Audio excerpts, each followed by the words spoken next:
A controversial natural gas pipeline project with the focus of a town meeting in Mason. Kinder Morgan presented its proposal to residents and fielded questions. Good Tuesday evening to you. I'm Shelley Walcott. And I'm Tom Griffith. Many in town are opposed to the pipeline, which would stretch almost 9 miles through Mason. WMUR's Mike Cronin was at that meeting tonight. He joins us live from Mason. Mike?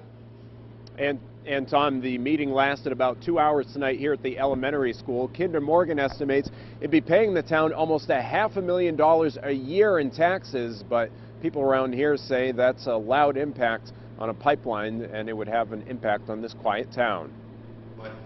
Tonight, Texas-based Kinder Morgan made its pitch to people in Mason. The Northeast Energy direct natural gas pipeline would cross this town horizontally and vertically. What we're trying to do is to design a project that has the least impacts possible. We know there are going to be impacts. More than 100 people turned out at the town's elementary school Tuesday. The roughly 70-mile pipeline would cross into New Hampshire through Winchester, run through 17 towns, and cross back into Massachusetts through Pelham.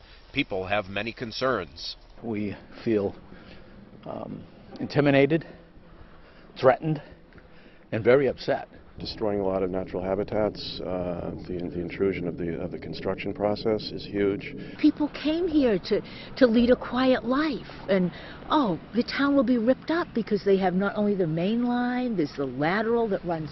We're going to be like cut in three. If the pipeline is approved, Kinder Morgan estimates it would pay New Hampshire $16.8 million of taxes in the first year, and about $11 million of that would go to impacted towns. It says more than 500 temporary jobs would be created in the state. The goal of all of this is to bring additional natural gas supply to New Hampshire, to grow the supply where it exists, and the potential of bringing natural gas supply to areas like Mason where it doesn't exist right now. The company hopes to file for state and federal permits this fall. We want to do our best to design a project that is going to meet and exceed the very rigorous standards that the state of New Hampshire has and the federal government has. But many who live in Mason are worried it would turn the town inside out. It would be life before and after the pipeline, as far as the town of Mason goes.